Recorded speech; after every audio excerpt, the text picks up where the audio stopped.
ฝนตกเลยพี่น้องเอ้ยฝนตกแล้วจ้าฝนตกแล้วชิดำนาแล้วปลูกต้นไม้ห้างกันแล้วฝนตกลงมาเนี่ยแม่ประตูห้องน้ำลื่นปิดเนาะหัวอาหารนั่งสิใหม่สิเปียกยุยุทั้งอาหารทั้งกระสอบยังติดอยู่เปียกเปียกเปียกเปียกเปียกหัวเปียกแล้วเปียกแล้วเปียกแล้ว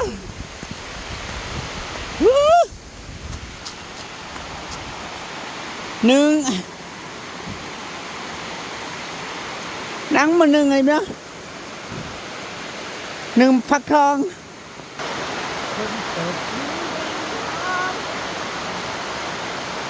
เปียกทานขน้อยสิเปียกจ้า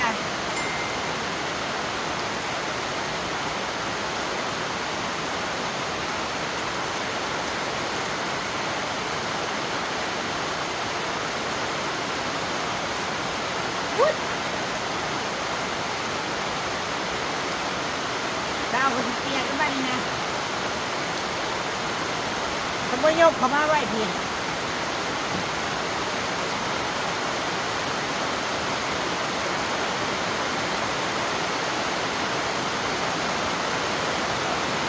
ผ่านนะ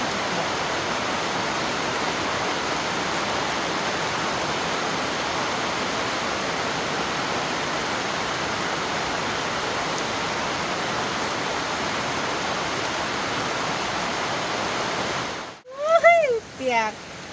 เล่นเอานั่นเอานี่เปียกจ้าให้ละไอ้ดิวานจ้าสบายดีจ้ายังอยู่คุ้มที่เก่าจ้ะเมื่อบ่ได้แต่พ้นตกแห้งยังดีที่นี่มะอื้อหนึ่งมะอื้อจ้า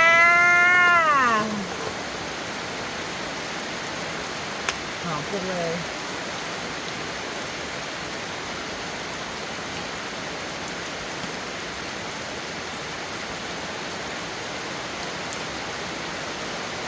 ปราณ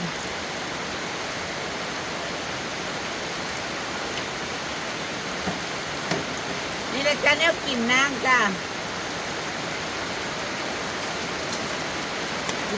กินเยอะกับแม่ที่มันนะมาจ้า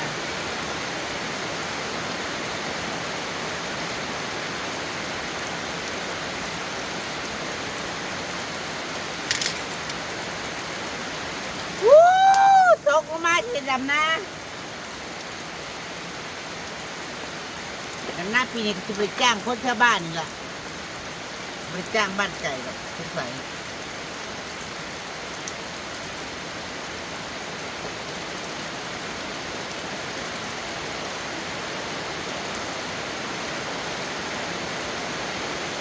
ตกมาเนี่ย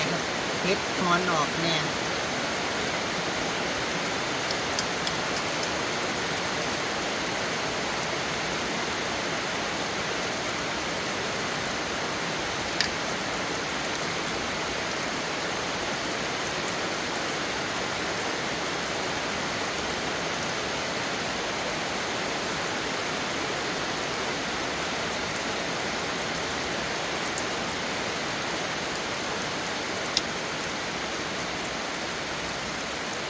น้องกิบแก้เท่ามันยังบ่ได้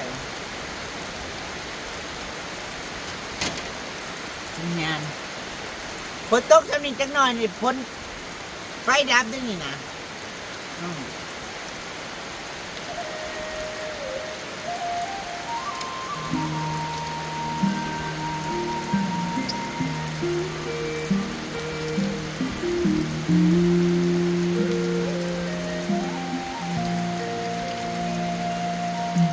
เห็นว่าพายุที่เขาต้องใช้ที่ที่หา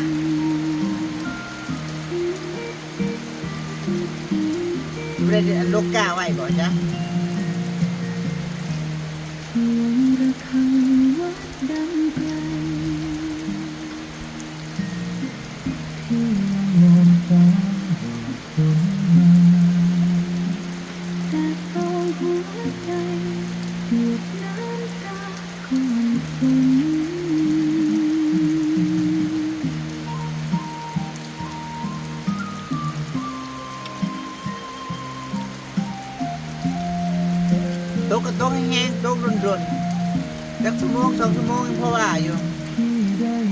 อิดมาเป็นเงียบไป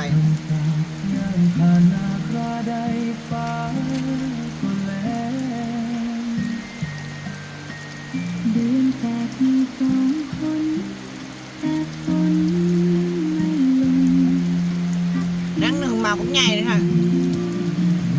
หมากน้อยนึกว่าจะมาหนึ่งแล้วบนหนึ่งเอาไว้เมื่อให้ไปก่อยต้มกินค่ะได้เปลี่ยนเป็นหนึ่งหมากใหญ่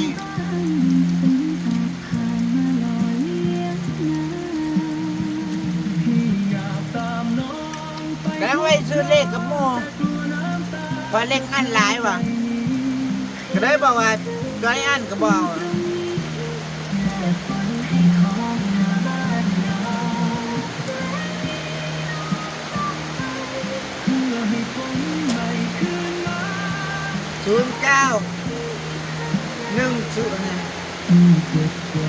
091090อัน5191อัน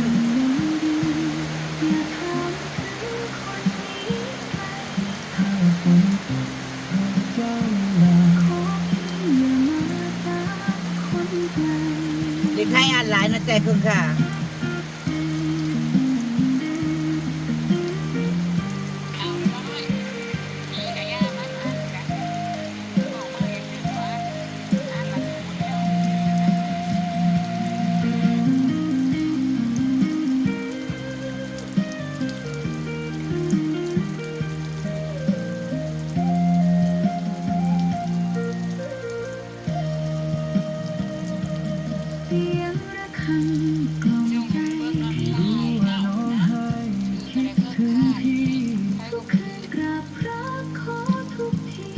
ให้ฝนตกดีที่บ้านเราและมีน้องต้องไปยังเถอะช่างโคก105090115191อันเลขยังมาอันนี่มันเป็นเลขอะไรคะ5090นี่เป็นเลขอะไรเป็นเลขเนี่ยคือมัน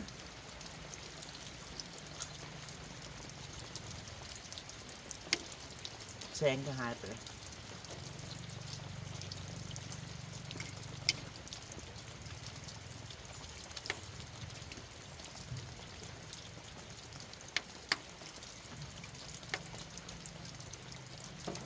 ช่วงวิวแพกระจกหลายคนบอกวิวแพกระจกแม่งตั้งแต่มีกระแสดราม่าเรื่องอัน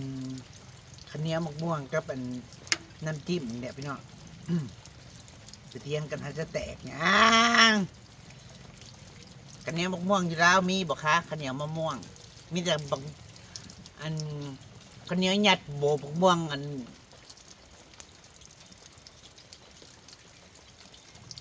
ดอกม่วงเนี่ยมีแต่ข้าวเหนียวหยัดโบกมะม่วงนะมีน่ะไปหาเค็มของเขาเพราะว่ากับในเรื่องน้ำจิ้มซีฟู้ด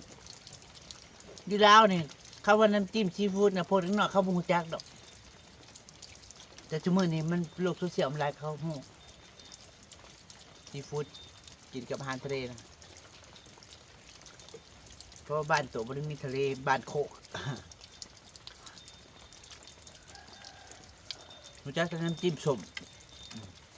เคยว่าน้ำจิ้มส้มดิเนี่ยรู้จักมีตำเจียวใส่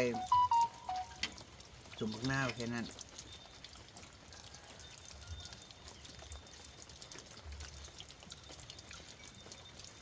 ตั้งคนแล้วก็จะร่วมยอดด้วยพี่น้องนั่งกับบ่แม่คนเล่าอันเต็มตัวดอกยังน้อยเลือดเนื้อเชื้อไขก็ยังมีทั้งไทยอยู่เด้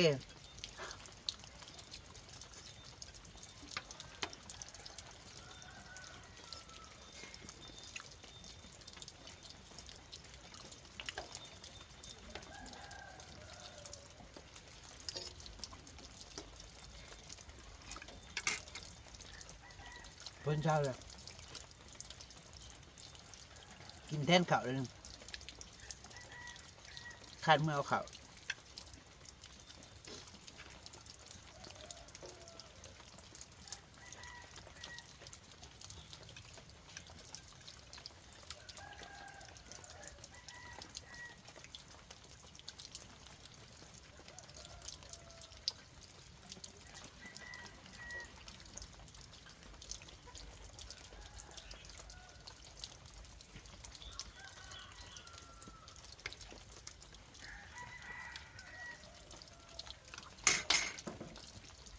เอาแล้วน้อย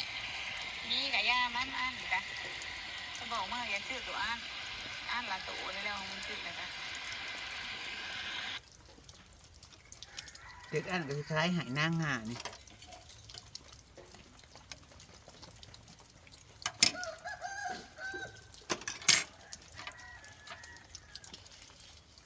พูดถึง9 บาท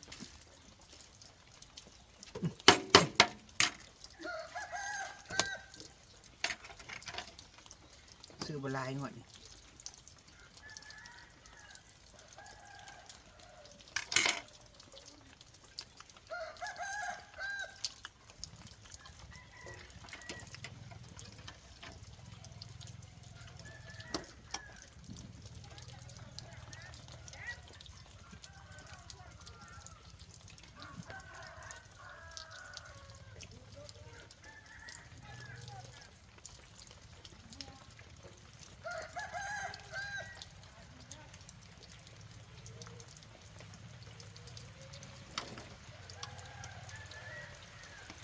ลงไม้ได้หยุดไปสักพักฝนลงไม้เลย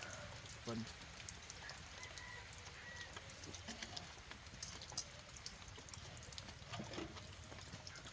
ไม่หยุดเบรกเมื่อยบ่ไปเกี่ยวหยัง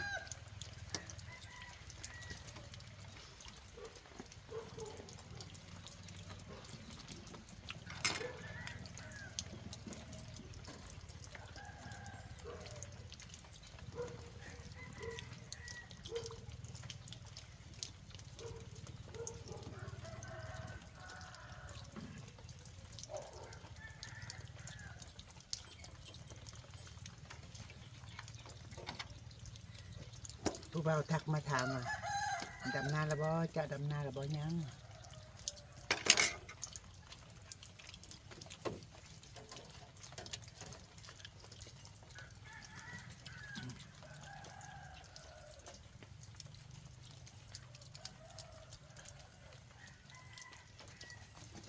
ยังพระท่านในดำพ้นทั้งกระตกวังใดน้ำทั้งกระอังเศร้าเลยตกมาแป๊บเดียวเศร้าเลย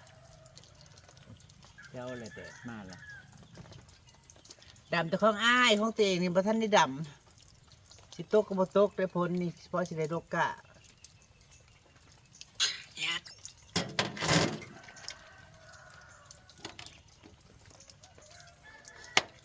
ผู้บ่าวเป็นตำรวจพุ่นนะคะรู้จักมาหลายปีแล้ว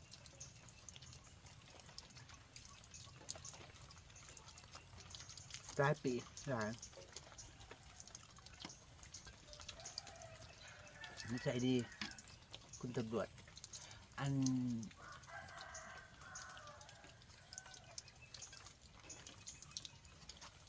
บ้านอยู่ทั้งท่าแขกด้วยสวรรค์หนึ่งเคยมาหานางอยู่ครับตอนนางอันรถล่มมาดิตอนนางรถล่มรถต่ำตายคืนอยู่ในหนาเงินเจดุนนี่เด้เราก็มาหาเราก็มาเยี่ยมมาเล่นน้ำที่โรงพยาบาลคุณตำรวจ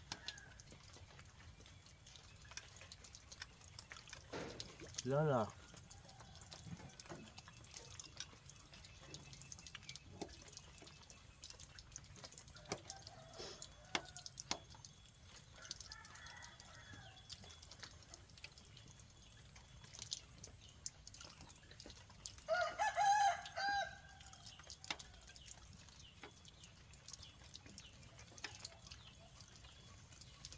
เป็นมักเบิ่งคลิปเอาไม่ได้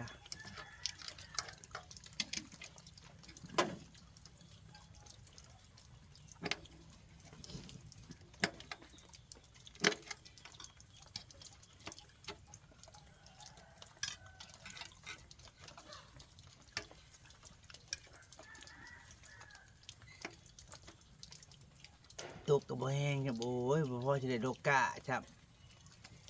นำพอดีทางบ่ง่าย